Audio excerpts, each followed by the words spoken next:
Magandang araw po sa inyong lahat. Maayong adlaw kaninyong tanan. Naimbag na aldaw kadagayo amin. Luzon, Visayas, Mindanao. Magbabalik na naman po tayo sa isa na naman pong nakakamanghang Yamashita Treasure video.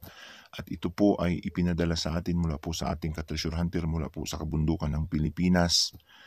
At ito ay kanyang natuklasan na posibleng pinagtataguan ng kayamanan ng mga Japanese Imperial Army. Legit po ito sapagkat ayon po sa ating makikita ay may mga sign, markers na nakaukit sa bato. At hindi lang yan, yung bato mismo ay may hugis na parang ulo ng isang hayop or pagong. Ito po ay nagsasabing may sikreto sa ilalim na itinago. At posibleng yan ang kayamanang itinago ng mga Japanese Imperial Army.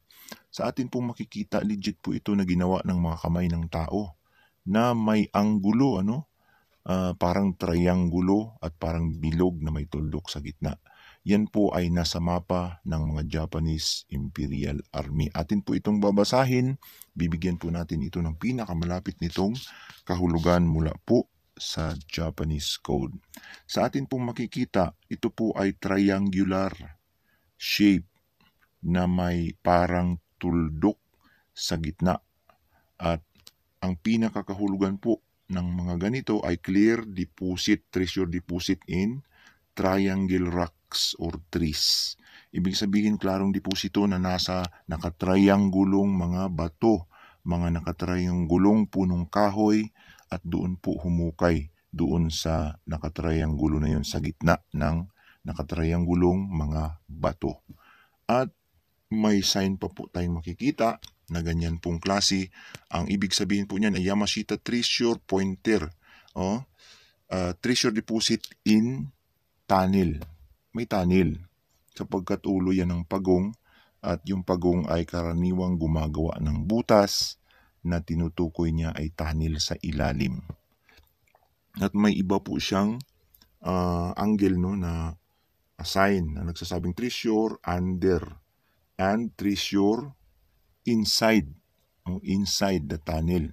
Nasa loob ng tunnel yung Yamashita treasure. Treasure under means nasa ilalim, no? May tunnel, nasa loob ng tunnel naka-deposito, itinanil. At yan po ay isang pointer po ng Yamashita treasure, look for triangular rocks. Nagtuturo po yan ng direksyon at isa pong pointer ng Yamashita treasure. At ito nga ay masasabi nating angle.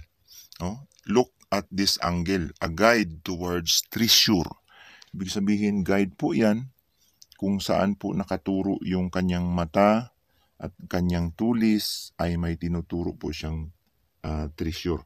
Yamashita treasure deposit in rock triangle or trees. Klaro na nasa mga batong nakatriangle at mga punong kahoy na nakatriangular.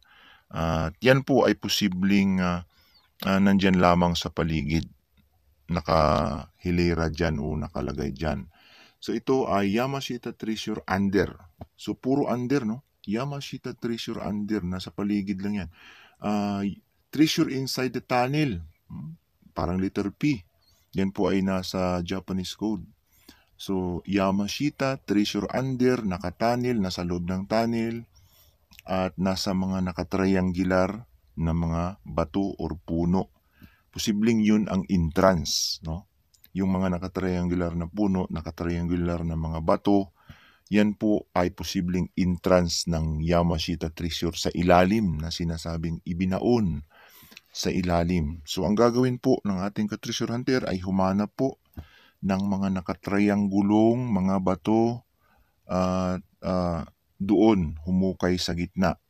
Kung walang nakatriangulong mga bato, yung mga sintinyal na mga punong kahoy na umabot po sa digmaan ng mga Japanese Imperial Army noong Second World War, doon po ay pwedeng humukay at nandoon daw ang itinagong sikretong tunnel, no? Nasa loob ng tunnel yung Yamashita Treasure.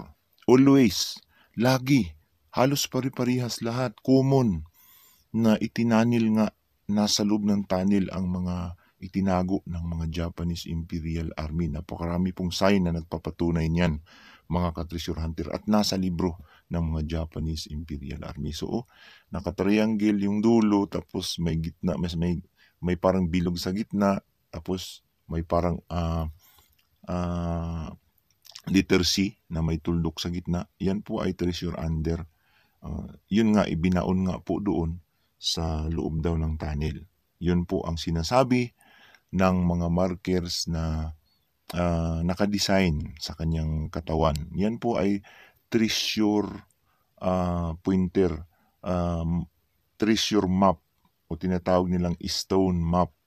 Mapa po yan na nasa bato at hahanapin sa paligid. Yan po ay sigurado, sabi niya, clear deposit of Yamashita Treasure under, inside the tunnel, nasa loob ng tunnel. So malinaw, ang Yamashita Treasure ay nandyan lamang sa paligid. Hindi natin alam kung yan po ay gold coins, gold bars, or jewelry, sapagkat makikita po yan, ang mga sign yan sa ilalim. Kapag nagdig tayo ay doon natin matatagpuan ang mga iba pang markers na nagsasabing yun ang makukuha natin.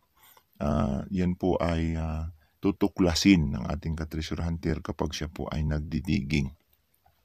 So, napakaganda po ang sign na kanya pong naipadala, sapagkat ito po ay klarong nasa Japanese treasure code. So hanggang dyan na lamang po. Sana po ay nag-enjoy po kayo sa atin pong naibahagi na naman sa inyo, naibahagi ng ating ka-treasure hunter mula po sa kabundukan. At sa nais pong magpapadala ng inyong mga videos, ipadala lamang po ito sa atin pong messenger, at sisikapin po nating mabigyan ito ng tugon para po makatulong sa ating mga kababayang treasure hunter ang atin pong pagbibigay meaning sa kanila pong mga treasure sign, treasure markers. Sa lahat po ng mga marurunong, magagaling, medyo mas may edad sa atin, pwede po kayo magdagdag na inyong comments. At sana po ay hindi tayo magkaroon ng tinatawag na lamangan o pagalingan. Tayo po ay magtutulungan dito po sa paghahanap ng mga kayamanang itinago po sa ating bansa. Hanggang dito na lamang po. Ako po ay nagsasabing, kapag tayo po ay naghahanap, tayo ay makakahanap.